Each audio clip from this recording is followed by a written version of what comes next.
अक्षर जितने भी मेरे बंधु इस लाइव से जुड़े हुए, सबसे रिक्वेस्ट है कि इस लाइव को शेयर करें, क्योंकि बहुत प्रोपेगेंडा किया जा रहा है। इस लाइव को ज्यादा से ज्यादा शेयर करें। बहुत बड़ा प्रोपेगेंडा किया जा रहा है हमारे आंदोलन को तोड़ने के लिए, कुर्मी एसटी आंदोलन को तोड़ने के लिए बहुत बड़ा प्रोपेगेंडा चल रहा है, जिसमें हमारे कुर्मी भाई लोग भी इन्वॉल्व हो चुके हैं। अभी जैसे ही इलेक्शन आया, हमारे कुर्मी लोग भी, हमारे बंधु लोग भी इसमें इन्वॉल्व हो गए हैं। जो पहले बोला करते थे कि पार्टी माटी की लड़ाई है, ये पार्टी की नहीं है, आज वो माटी की लड़ाई को भूल के पार्टी की लड़ाई में जाना चाह रहे हैं आपका घाटशिला उपचुनाव में। इसीलिए मैं सभी बंधुओं से रिक्वेस्ट कर रहा हूं, लाइव को शेयर करें और हर जनमानस तक, खासकर घाटशिला के हर जनमानस तक ये लाइव चला जाना चाहिए, घाटशिला विधानसभा पे, ताकि वो पहचान सके कि उसका अपना कौन है, कौन उसके लिए लड़ रहा है, कौन दलाली कर रहा है, कौन गलत काम कर रहा है। तो मैं फिर आता हूं अपने उस पॉइंट पे कि हम लोगों ने सड़क निर्माण जन आंदोलन सक्सेसफुल किया। पिछले 20 साल पुराना सड़क हस्ताक्षर अभियान चलाया था, उसमें भी पैटर्न देखिएगा, आंदोलन का पैटर्न को देखिएगा। फर्स्ट हम लोगों ने सड़क निर्माण जन आंदोलन किया, ग्राम सभा किया, करीब 70-80 ग्राम सभा किया। ग्राम सभा में हम लोगों ने हस्ताक्षर अभियान चलाया और सभी डेवलपमेंट अधिकारियों को, सीएम से लेके, ब्लॉक ऑफिस से लेके, हर जगह पर बीडीओ से लेके, हर डीसी से लेके, हर किसी को हम लोगों ने मेमोरेंडम दिया और चेतावनी दी कि 15 दिन के अंदर आप हमें पॉजिटिव रिस्पॉन्स करें, अदरवाइज हम पुतला दहन करेंगे। फिर पुतला दहन किया, फिर हम लोगों ने मार्च, एक रैली भी निकाला जिसमें करीब 7-8 हजार लोग थे। तो रैली निकाला, रैली निकालने के बाद आज वो सड़क बन के रेडी है। ठीक है, उसमें हम, हाँ, उसमें एक और चीज, उसमें हम लोगों ने वोट बहिष्कार भी किया था। ठीक है, मेरे पंचायत में हम लोगों ने एक बूथ पे 100% वोट बहिष्कार किया था। उस वोट बहिष्कार की वजह से वो मैसेज इतना रैपिडली फैला कि लोकल एमएलए और लोकल एमपी के नहीं चाहते हुए भी वो सड़क बनकर रेडी हुआ। तो सड़क निर्माण जन आंदोलन की मैंने कहानी बताया, ये मेरा परिचय भी है इस वीडियो में, और उन ट्रोलर गैंग को जवाब भी है। और दूसरा, मेरे सभी जनमानस को जो घाटशिला विधानसभा से बिलोंग करते हैं, उनको एक मैसेज है कि कौन है अमित, अमित कौन है। बहुत लोग पूछता है कि अमित कौन है, ये मैं अपना परिचय दे रहा हूं। ठीक है, पहला। दूसरा, आपका रेल ठहराव जन आंदोलन हम लोगों ने किया। रेल ठहराव जन आंदोलन जब हम लोगों ने किया तो उसमें हम लोगों ने 1 लाख लोगों का हस्ताक्षर अभियान चलाया और हम लोगों ने अल्टीमेटम दिया सरकार को कि 15 दिन के अंदर, उसमें भी वही था कि 15 दिन के अंदर आप रिस्पॉन्ड कीजिए कि आप क्या कर रहे हैं, अदरवाइज हम लोग रेल ट्रैक जाम करेंगे। हमने रेल ट्रैक जाम किया, 150 बाइक लेके हम लोग डीआरएम ऑफिस गए और हम लोगों ने, उसके बाद जब हमारी बात नहीं सुनी गई तो हम लोगों ने रेल चक्का जाम किया। रेल चक्का जाम किया, रेल ठहराव जन आंदोलन, उसमें हमारा पूरा आंदोलन सक्सेस हुआ। आज सिर्फ एक ट्रेन शायद नहीं रुकता है किसी एक रेलवे स्टेशन पे, अदरवाइज सारा स्टेशन, रेलवे स्टेशन पे एज इट इज कोरोना से पहले की तरह रुकना स्टार्ट हो गया, सिर्फ आंदोलन की वजह से। दूसरा क्या बेनिफिट हुआ इस आंदोलन का? 4 जोड़ी, सॉरी, हाँ 4 जोड़ी नहीं, सॉरी 2 जोड़ी, 2 जोड़ी 4 ट्रेन, 2 जोड़ी 4 ट्रेन, स्पेशल ट्रेन भी पब्लिक को मिला उसी आंदोलन की वजह से। ठीक है, तो ये होता है असर आपके आंदोलन का, अगर सच्चे दिल से आप आंदोलन करते हैं। अगर धोखा देने की मानसिकता के साथ आप आंदोलन करेंगे तो आपको कुछ हासिल नहीं होगा। अब हम लोग आगे आते हैं, हमने खतियानी आंदोलन भी किया उस टाइम। ठीक है, खतियानी आंदोलन के बाद हम लोगों ने रेल टेका आंदोलन किया 2000। रामदेव कुमार महतो आखिर में आजसू से हाथ मिला लिए।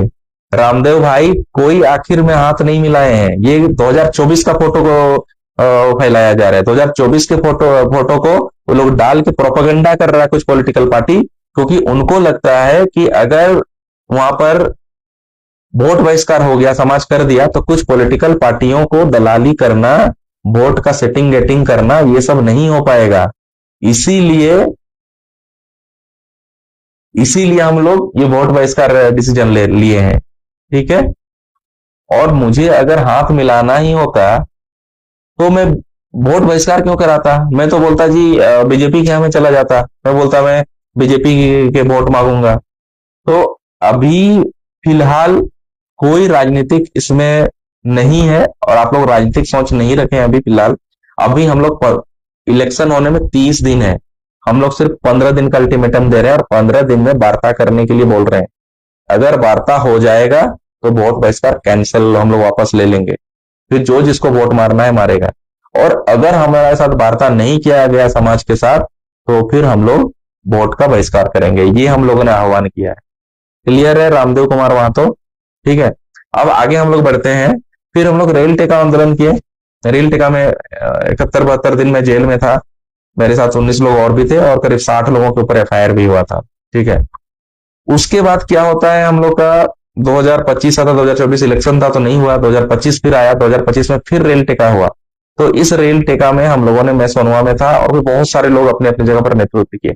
इतना बड़ा रेल टेका हुआ, इतना बड़ा जनाक्रोश, इतने लोग उतरे, लेकिन क्या वार्ता हुआ? पहले बोला 23 तारीख को वार्ता होगा, फिर बोला आगे एक्सटेंड होगा डेट। अब डेट पे डेट, ये सुनील सनी देओल की मूवी की तरह हो गया, ठीक है, तारीख पे तारीख। तो इसीलिए हम लोगों ने एक प्लान किया, और ये बेसिकली मेरे माइंड में ही ये प्लान आया था सबसे पहले। तो मैंने ऐसे ही सोशल मीडिया में थोड़ा सा छोड़ दिया कि लोग क्या रिस्पॉन्ड करते हैं। तो मैंने बोला कि अगर सरकार हम लोग से बात नहीं करती है तो हमें वोट बहिष्कार करना चाहिए। इसमें मेरी क्या गलती थी बताए ट्रोलर गैंग, आप बताओ कि मेरी क्या गलती थी? शर्म आना चाहिए। तुम्हारे लिए मैं लड़ रहा हूं गधे, तुम्हारे लिए लड़ रहा हूं मैं, ठीक है।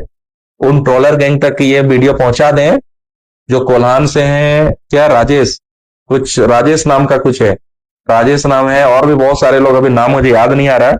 मैं एक बार और वीडियो बनाऊंगा इन गधों के लिए।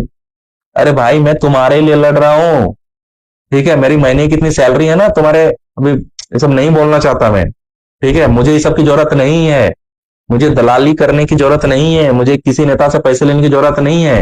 मैं अपने सारे एक्सपेंस और सब कुछ खुद बियर कर सकता हूं, ठीक है। और आज अगर आप लोग मुझे ज्यादा ट्रोल किए तो मैं आपसे डरूंगा नहीं, विचलित नहीं होऊंगा, लेकिन मैं सब काम छोड़ के, हाथ जोड़ के मैं भाग जाऊंगा और अपना दिल्ली में जाके एकदम एसी रूम में सुबह से लेकर रात तक रह के मैं अपना काम धंधा करूंगा, अपना जॉब करूंगा। मैं आपके हक अधिकार के लिए आपके गांव में जा रहा हूं, धूप में जा रहा हूं। मुझे ना बाल कटाने का टाइम मिलता है, ना दाढ़ी बनाने का टाइम मिलता है, और आप बोलते हो कि मैं दलाली कर रहा हूं। शर्म शर्म करो, शर्म करो, ठीक है। और मैं कोई चीज छुपा के नहीं करता। 2024 इलेक्शन में, 2024 इलेक्शन में मेरे दोस्त खड़ा हुआ था, 2024 की फोटो को लाके आप दिखा रहे हो। और ऐसे भी अगर मैं किसी पॉलिटिकल पार्टी से बिलोंग भी करता हूं, उसमें दिक्कत क्या है? जयराम आया था आंदोलन में, क्या वो पार्टी का नहीं था? सुधीर दा लोग आए थे, वो भी तो पार्टी के लोग थे। और आज मैं जब आपको बोल रहा हूं कि आज मैं सिर्फ माटी की बात कर रहा हूं, मैं माटी के लिए लड़ रहा हूं, एक वार्ता हो करवाने की कोशिश कर रहा हूं, इसमें क्या गलती है मेरी? क्या गलती है बताएं। विकास महतो चाकू लिया के हैं, वो डालते हैं कि अमित महतो कौन है। अनिल अनिल महतो जी सरायकेला के दादा है, हमारे गार्जियन है, वो लिखते हैं कि अमित महतो कौन है, ठेकेदार है समाज का। हाँ ठेकेदार हूं मैं समाज का, क्योंकि आपने ठेका नहीं लिया इसलिए मुझे ठेका लेना पड़ा समाज का, ठीक है, हूं ठेकेदार में। अगर आप लोगों ने ठेका लिया होता तो समाज आज अपने हक अधिकार 75 साल से कम भाषा तो बच गया होता। पूरे जमशेदपुर एरिया में हम लोग राड़ बांग्ला बोल रहे हैं।